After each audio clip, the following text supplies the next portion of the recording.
Welcome to Healing the Spirit, a space where we awaken our creativity, deepen our connections, and remember who we are through the lens of astrology, archetypes, and art making. I'm your host, Jonathan Coe.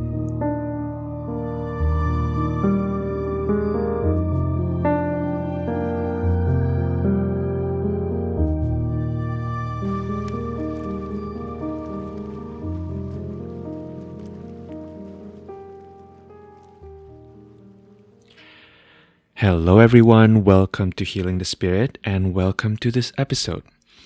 I am really excited to be sharing a slightly different episode with you today. So we're going to be a little bit more loose in this episode. We're still going to talk about the week ahead, but I'm going to let myself share a little bit more about Mars in Libra because that's what I'm feeling really drawn to. And you'll see when I talk about the week, when we get to the contemplation portion of this episode, you'll see why, because Mars in Libra plays some very important roles to the astrology of the week. So I'm really following that intuition and that impulse. But also, it will be, I'll share a couple updates with you about life, because I feel like it. and I think it'll be pretty clear to you why I want to talk about Mars in Libra specifically, because Mars has been on my mind, Mars has been in my field, and it feels like a gift to be feeling into Mars at this time.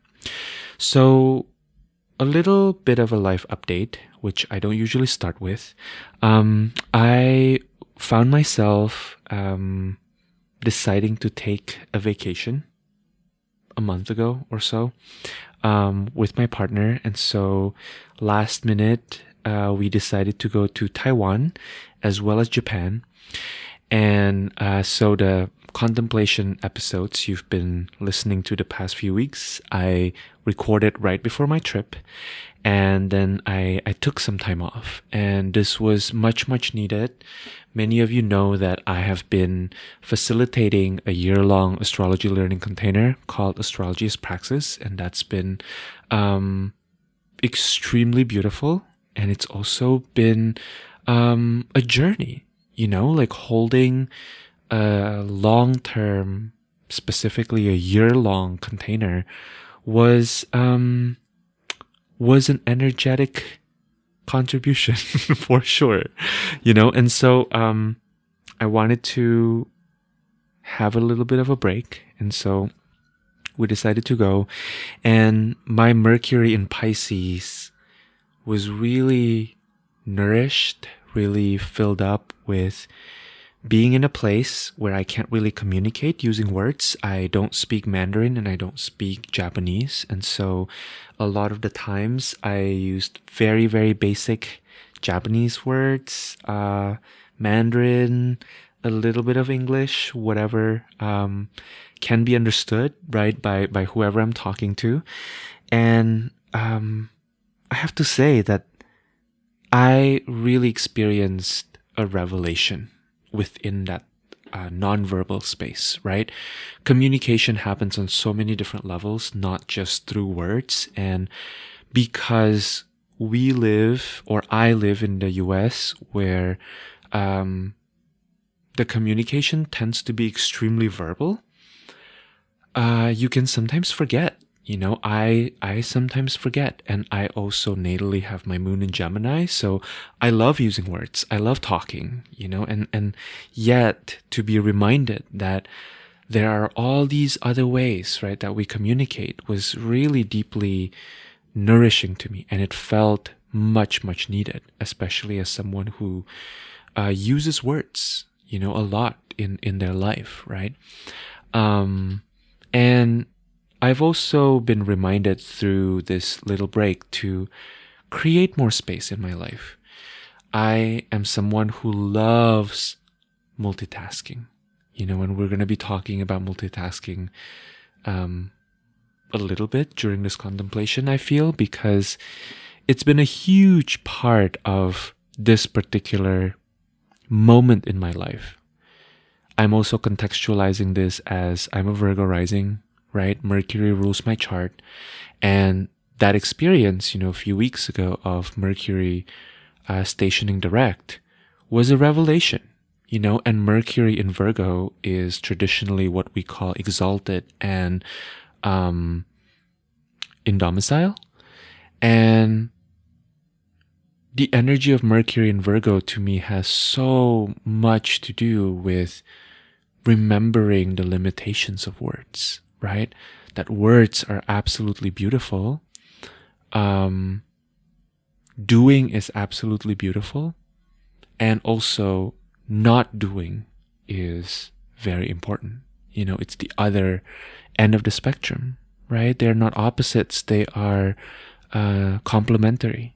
They really complete one another, and so I've been reminded to take more space in my life through this break, and I've been learning to not multitask. I was telling a friend recently that a huge boundary that I am learning to honor and respect within my own life currently is to let myself do one thing and just do one thing at one time. To not let my attention be so divided all the time.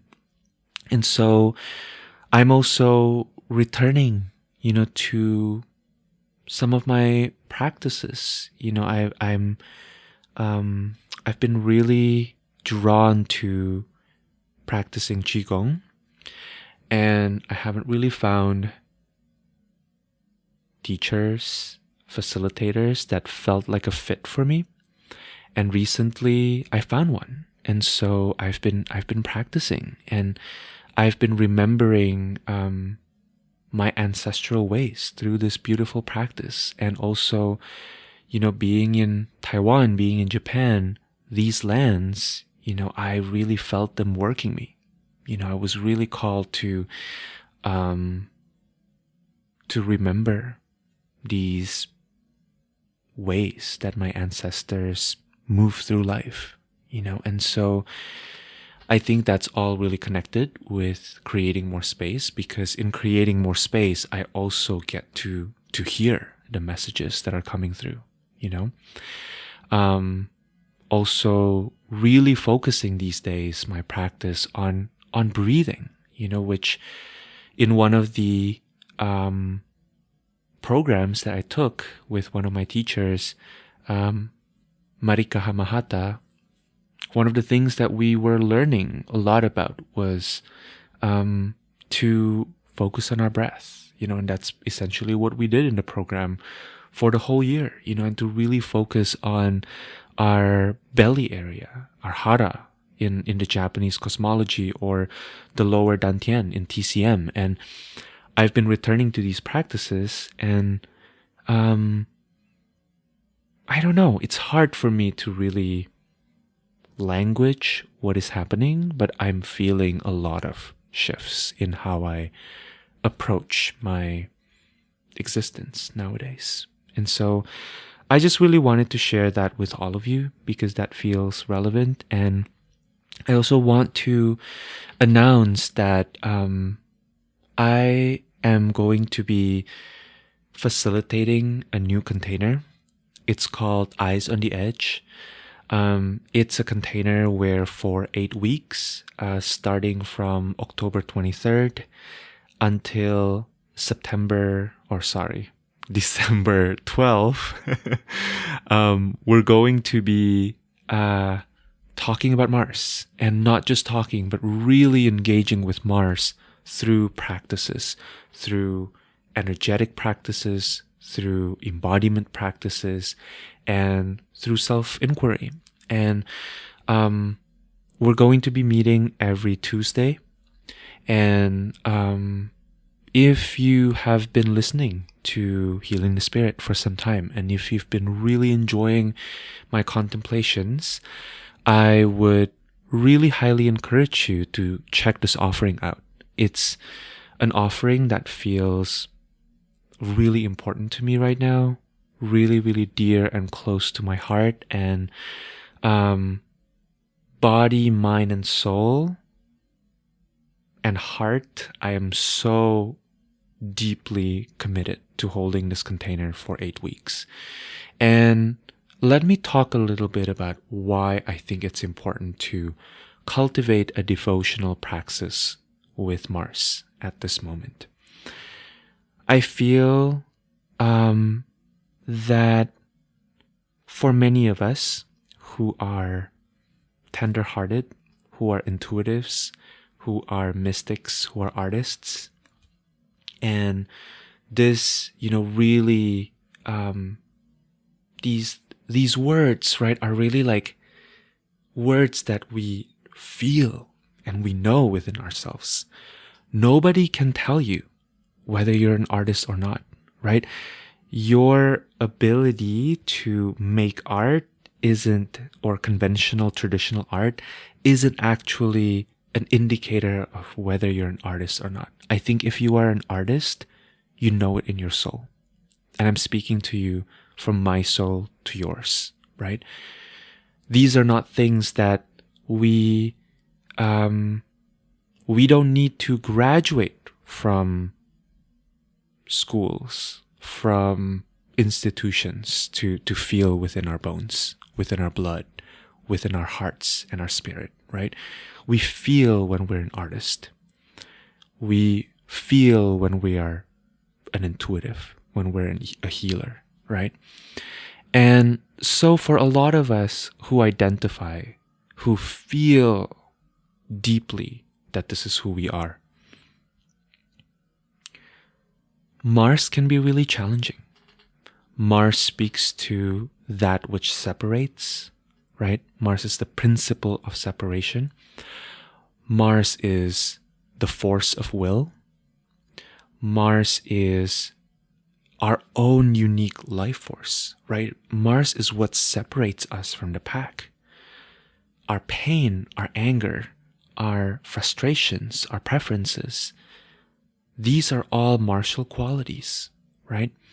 And when we have always felt ourselves to be sensitive people, when we've always felt ourselves to feel things deeply and to know things that others may just gloss over, it can be really hard to claim how martial we are.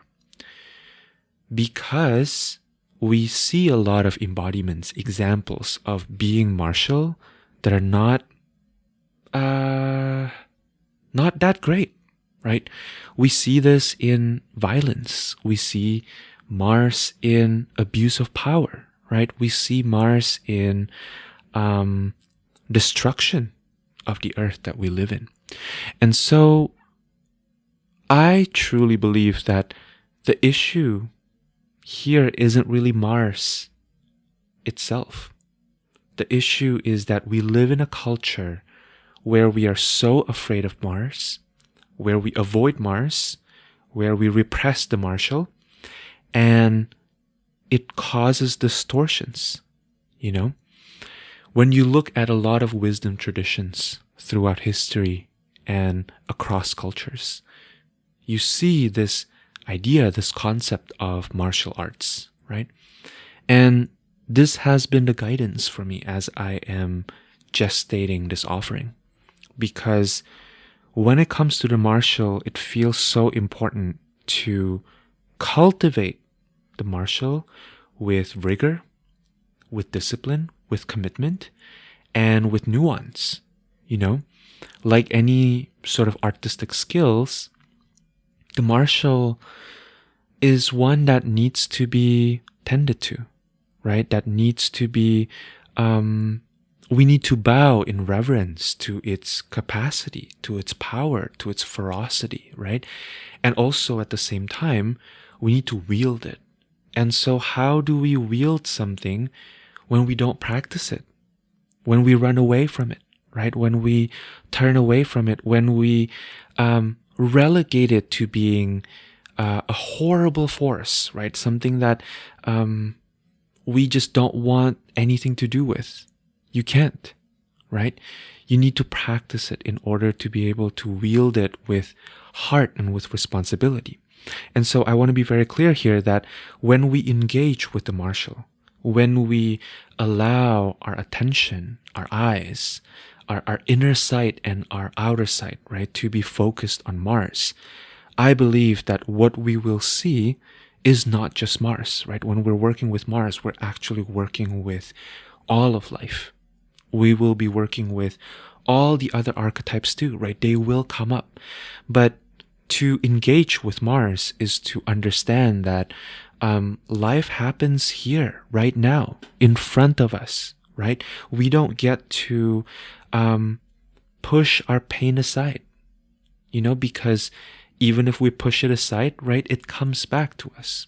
And so, to me, working with Mars has so much to do with working with life as life wants us to meet it, right? It's about working with our patterns of avoidance, working with our patterns of repression, working with our patterns of overcompensating, overexerting, right? And to see what happens, And so this container is not really one where we're going to be learning from a lot of different texts, a lot of different research.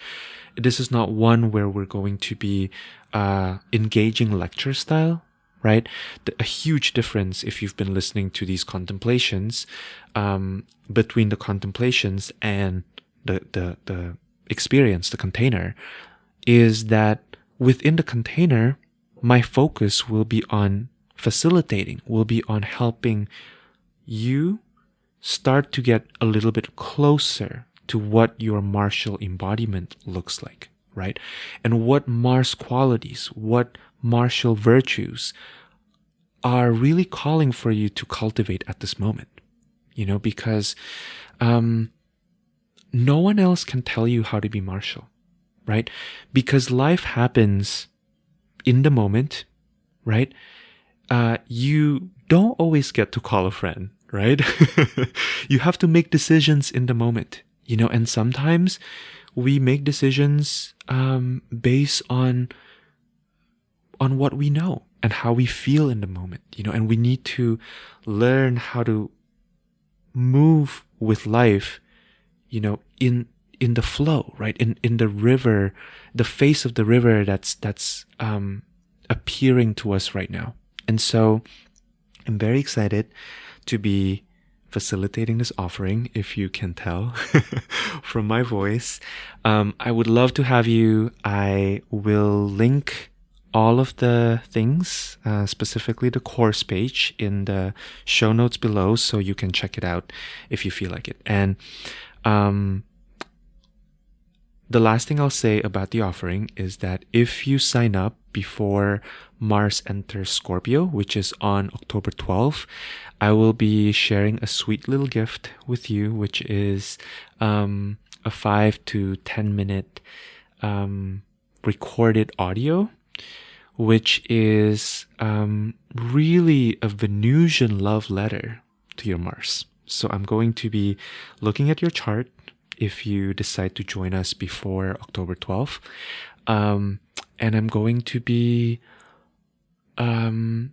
channeling a love letter that is from a very Venusian place, from a place of beauty and art and love to your Mars, and you're going to get that at the end of the experience, after you're done with the 8-week experience. Okay, so I hope that you'll join me if you feel compelled. All the information will be in the course page. And let's move on to talking about the week, and specifically about Mars in Libra, right? Mars in Libra, by the way, will also be guiding us within the container. So if you feel like joining the container, you'll also get to meet Mars in Libra in a way that is embodied, in a way that is experiential. And so what Mars in Libra, okay, so before I get there, let me talk a little bit about the week. So let me just kind of do my usual little overview of the week, right? On Monday, the 2nd, October 2nd, Mercury in Virgo will oppose Neptune, which is currently in Pisces. Venus in Leo will create a trine to the North Node in Aries. On Tuesday the 3rd, Mercury in Virgo will trine Pluto in Capricorn. On Wednesday the 4th, Mars, which is in Libra, will oppose the North Node, which is in Aries. And so that means that Mars is also sitting on, conjoin the South Node, right, in Libra. And Mercury will enter Libra as well. On Sunday, the 8th, Mars in Libra will square Pluto in Capricorn, and Venus will enter Virgo. And so really, what I want to focus on, because I've also been just, Mars has been in my field, because I'm preparing for this offering, right? And so I want to talk about Mars in Libra, and I think Mars in Libra has a lot to do with art, and I was sitting with what it means for me to create art, right? What it means for me to create an artistic existence, to approach life from an artistic lens.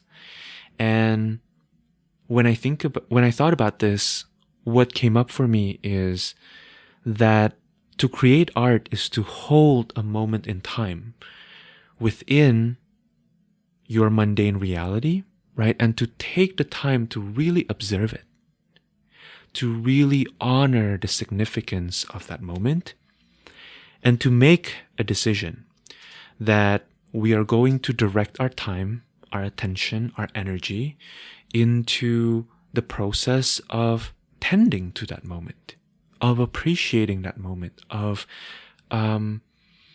maybe even being challenged by that moment, right? And this to me feels very much like Mars in Libra, right? Again, as I mentioned, Mars is that which separates, right? When we do something, when we decide to do something, we are by definition deciding not to do other things, right? We only have one body. Time is always moving, seconds are always passing, minutes are always passing, right? Life is always moving ahead for us, or moving cyclically, however you want to see it, right? And Mars in Libra makes me think about how when we decide to give our attention to a particular moment in time, right? Maybe a memory, a conversation, a feeling that maybe we experienced that's specific to a particular time. In effect, what we're doing is we're cutting off other possibilities, right? When we decide that something is beautiful enough for us to be pouring our attention into it, just in that moment that we decide that, we are also deciding to not give our attention to other things, right? Presence is a gift. Presence is a gift, right? And one of the greatest gifts you can give people in your life, places in your life, moments in your life, even life itself, is your presence, right? Your presence is truly so valuable. You can't put a price tag on your presence. In order for you to bestow the gift of presence towards an activity, towards a person, towards a place, right? We must also sever our desire to do other things, to be with other people, to be in other places, right? There's a part of me as a very mercurial person that's a little bit heartbroken by this, honestly, because there's a part of me that recognizes too that I am a multidimensional being, right? That I'm always connected to multiple timelines, multiple realities all at the same time. And yet, at the same time, that is true, absolutely. And also, in order to experience a certain kind of flow, in order to experience a certain kind of deep, engaged presence with life, you must learn to focus. You must learn to sit with that moment. You must learn to be in the nexus, the heart of that experience, right? And so I think another aspect of art making, and I'm not just talking about art making in a conventional sense of making works of art, right? I'm talking about art making as a way of being with your life that honors your life as art, right? Honors your reality as art. We also can look to more conventional artistic practice to see what that looks like. And to me, this has to do with blurring the lines between reality and perception, right? When we think about Libra, the sign Libra is represented by the symbology of the scale, right? And so the scale is about balancing two different forces, two different sides, right? Which may not be totally separate, which may exist in a continuum, but in weighing it out, often the process of separation must happen, right? It's a prerequisite for you to be able to balance something, to kind of understand that the two polarities don't always they don't exist in equal measure at all times, right? That's the definition of you balancing something, right? You are taking a little bit away from this one end of the spectrum and maybe focusing a little bit on the other end of the spectrum, right? And so I think reality and perception are also similar, you know? I mentioned that, you know, when it comes to working with the moment, sometimes the moment is not just what is happening within our external reality, but it's also what is happening within us, right? How our internal reality is responding to something that we perceive to be outside of us, right? So for the sake of definition, let's just consider, right, external reality as things that happen outside of our body, right, our physical body, and our perception or our internal reality as what's happening within, right? As an example, you can think about composers. You know, composers, sometimes they hear something that happened externally, and that thing that happens externally, maybe a sound, like a bird song, right, is inspiring something within them, and then they are moved to use this internal impulse to create something, right? To create maybe a piece of music, you know? Or there may be no external stimulus that can be pointed to, right? But there is a moment where something arises from within, and that's still a moment, right? And when we create art, what we're doing, like if you're thinking about it in terms of this example of this composer, what they're doing is they're bridging their internal and their external reality, right? So I invite you to feel into this connection, this fluid connection between your internal and external reality. How are they related? Has there been a time in your life where maybe the boundaries between your internal and external reality seem a little bit more porous, a little bit less rigid than other times? One of the things that I've been considering a lot within my own process and also in the processes of other people within my communities is the idea of synchronicity. So I'm currently in a container facilitated by Zinnia Varai of Myths of Creation. I think I may have talked about their work at some point. And one of the things we talk about is this idea of synchronicity, right? And how synchronicity is, or we can think about synchronicity as like this bridge between our internal and our external reality. And so, yeah, I invite you to sense into this, right? What helps you access this level of connection? So, in my own life, in Xenia's container, we've been talking about butterflies, about transformation, right? And we use the chrysalis as a symbol, as a teacher of transformation. And since then, I've been noticing butterflies everywhere. During my trip, it was like butterflies here, butterflies there, and it's pretty wild, and it's almost like the universe, it's like life meeting me halfway, right? Saying, yes, whatever you are working through internally, we see it, and it's not to be superstitious, right? But rather to show that our field of resonance is guided by and also is guiding our attention. And so the fact that I'm seeing butterflies all the time, right? Butterflies have always been around me, right? Caterpillars and chrysalis have been always around me, and yet it's taking on a deeper meaning for me when I see them, because I am also working with it internally, right? And so this is an artistic process, right? Because I think it may have been that book, A Course on Miracles, that said something along the lines of a miracle is a shift in perception, and I think that that's something that is, that's the kind of magic that I'm interested in, to be honest with you, right?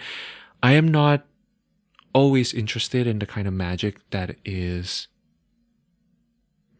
fantastic.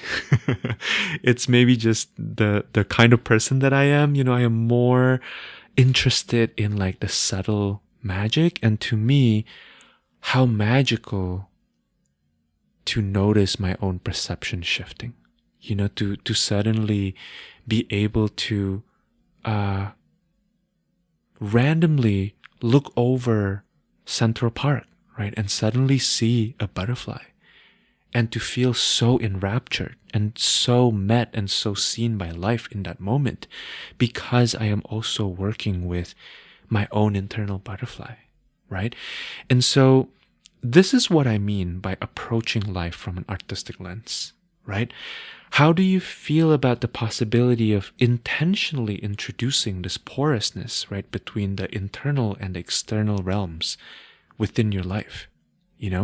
I truly believe that everyone can approach life from a lens of being an artist, right? Being an artist of your own life, in your own life. What would happen if you get curious with the process of letting your inner world speak to your outer world, letting your outer world speak to your inner world? What would happen? So, to bring it down, to ground it into something that's maybe a little bit more practical, right? I'm going to be using an example from my own life, actually. I think everybody who listens to this podcast probably needs to eat, right? So I'm trying to find a relatable example here, a relatable parallel. So I've been thinking a lot about food. I've been thinking a lot about how food is, in a lot of different traditions, wisdom traditions, considered medicine for the body, right?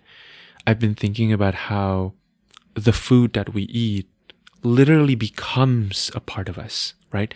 Eating is sacred communion with the world around us. Eating is you acknowledging that you can't possibly live without the rest of the world, right?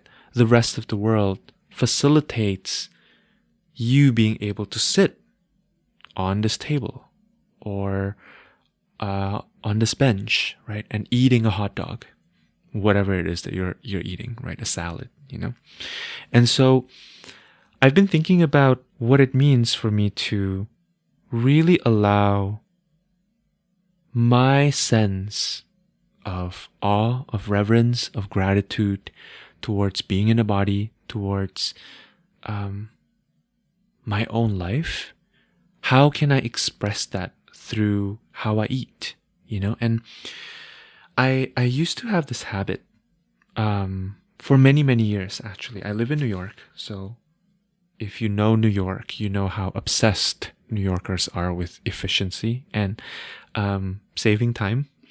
And I definitely belong to this camp. I still belong to this camp. And in the past, what I would do is when I go grocery shopping, I would get a bunch of food, right? Basically like a week's worth of food. And then I would be doing a very intense meal preparation. So usually I do it on Sundays.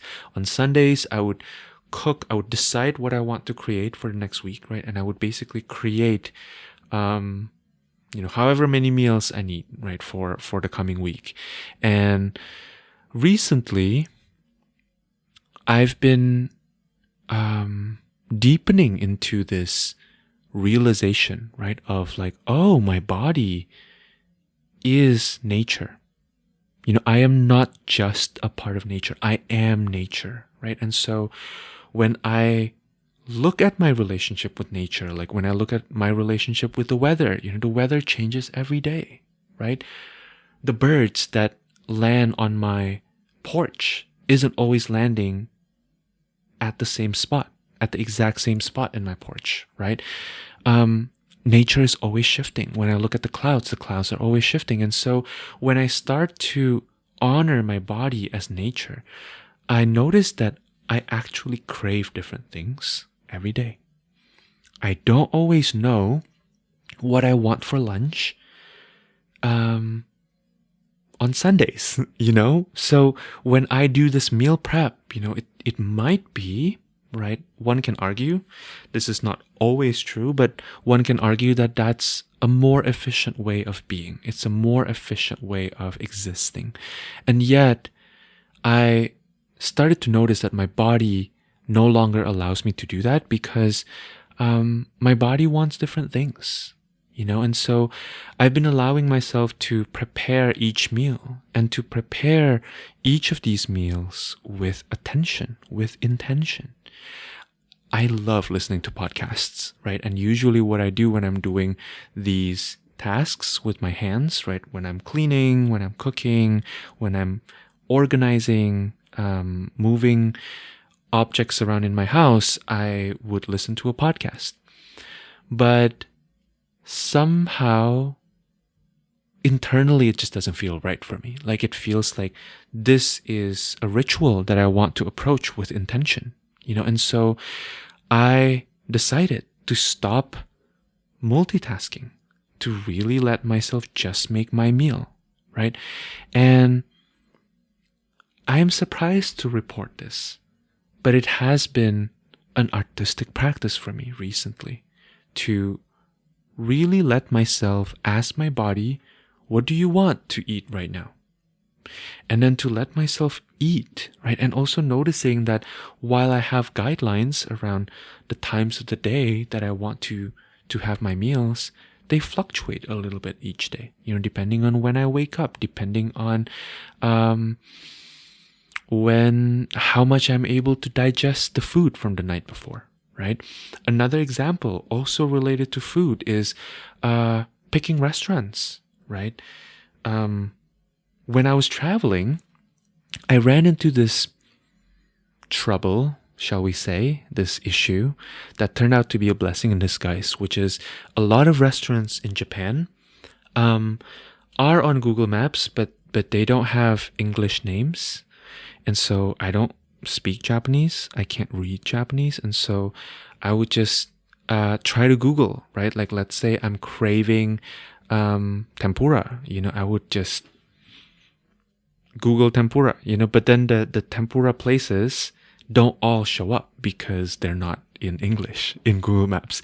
And so I've had to shift my strategy, which is that instead of choosing ahead of time which restaurants I want to go to, we decided to choose a neighborhood, and then to allow ourselves to have a little bit of extra time picking restaurants. And my experience with that has been really revelatory, because in New York, I'm able to Google map everything, and I'm able to plan everything out, right? And being in a new place where I don't get to do this, or I don't get to plan as fully as I want to, what I've realized is that actually my body is trying to guide me all the time. Even when my mind thinks, hey, I want to eat katsu, right? Or I want to eat sushi. The reality is my body might respond when I see, a yakiniku place or something like that, or whatever it is, right? My body is always emergently, on a moment by moment basis, helping me decide. My body actually maybe even, I would say, already decided, right? And so this is a practice I've been adopting, as I'm back here in my own stomping ground, right? In the concrete jungle of New York City, where I decided, okay, I'm not going to choose the restaurant, but rather I'm going to, ahead of time, right? I'm not going to do my extensive research on Google, which is usually what I do. And instead, I'm going to pick an area and then just let myself wander, right? And New York City is such an incredible place to do that, because there are so many different options, and yeah, I've been really surprised by how my body guides me. And so I want to encourage you to feel into an internal state that you want to honor, right? An internal understanding about your reality that you want to honor. And then I want you to make the decision to allow that internal state to impact your external reality, to impact what you decide to do with your life on a day-to-day basis. Mars in Libra is about the price of admission, right? Of turning a mundane act into an artistic endeavor. Mars in Libra is also about noticing, appreciating, tracking, falling in love with the transformative power that it holds. And this week, I think we really get to practice that, right? Mars is conjoined the South Node in Libra, which speaks to the potential of releasing our impulse to do all of the things, right? To be everything to everyone, and to really confront, what do I feel is important? What do I want to turn into art, right? We can let life teach this to us, right? What feels important to me right now? Can I let myself just be taken there by life? Even if my mind is constantly going like, oh, wait, let's go this other direction. Can you let your whole being be drawn to what you are drawn to, and to see where it takes you, And Mars squaring Pluto may bring some discomfort in this process, right? There may be a part of us that we have to confront, that maybe on some level doesn't believe that we deserve to decide what's important to us and what's not, right? And so, I think that's really it by way of contemplation for me. I think the last thing I want to share with you is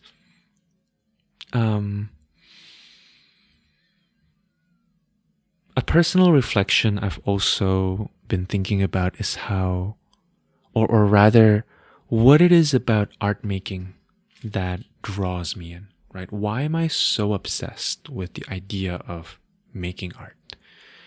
And what I've been learning from, sitting with that question is that what I truly love about art making is the process of being in flow. And what I mean by being in flow is that feeling, right? That sensation, that experience you have of being one with the river of life, being one with being so connected, right? With how life wants to unfold, that yes, you are still a person. You still have your preferences. You still have your skills, right? You don't leave all of those behind. You're not abandoning yourself here. And yet you are moving at the pace of life. You are collaborating with life, right? There is this constant push and pull, but it's not push and pull that's coming from resistance. It's push and pull that's coming from deep receptivity. And to me, being in that flow state is so, so powerful and so deeply pleasurable. And I think Mars and Libra can teach us that, right? When we let ourselves be drawn to what is really beautiful to us and to allow our external state to begin being in harmony, to start harmonizing with that which is beautiful to us, things shift, right? We get to experience that flow state. And so that is my hope. That is my wish for you for this week. I really hope that you get to experience Mars and Libra. You get to experience this beautiful flow state that comes from you deciding, right? Not just letting yourself be tossed about by the river of life. You get to decide whether to jump into that river or not, right? But as you get to decide, feel into your intention. Can your intention be aligned with that river? Does that river look like the right river that you want to be jumping into? And then once you jump into that river, be with that river, right? And see what happens when you fully, really participate there. All right. Thank you so much, everyone, for listening. I wish you a beautiful week. And again, I am encouraging you to check out Eyes on the Edge, this experiential container for working with Mars is it's part of my artistic practice too. It is part of my artistic practice to be facilitating and to be holding space for those of you who want to engage more deeply with your life, to engage more deeply with Mars. And yeah, I encourage you to check it out. I would love to see you in it if you feel the resonance and if you feel like you can participate and fully engage with this material. And I'm going to be talking about it way more in the coming few weeks, and I'm even planning to maybe do a little something that we all can experience if you are on the fence and if you want to feel into whether this offering is for you. I'm going to be creating something where we can do that together. Okay, so I'm so again grateful for your presence in this container energetically, and I wish you a beautiful week, a beautiful, beautiful week. Thank you so much, and I hope to see you soon. Take good care of yourselves. I'm sending you lots and lots of love. Thank you.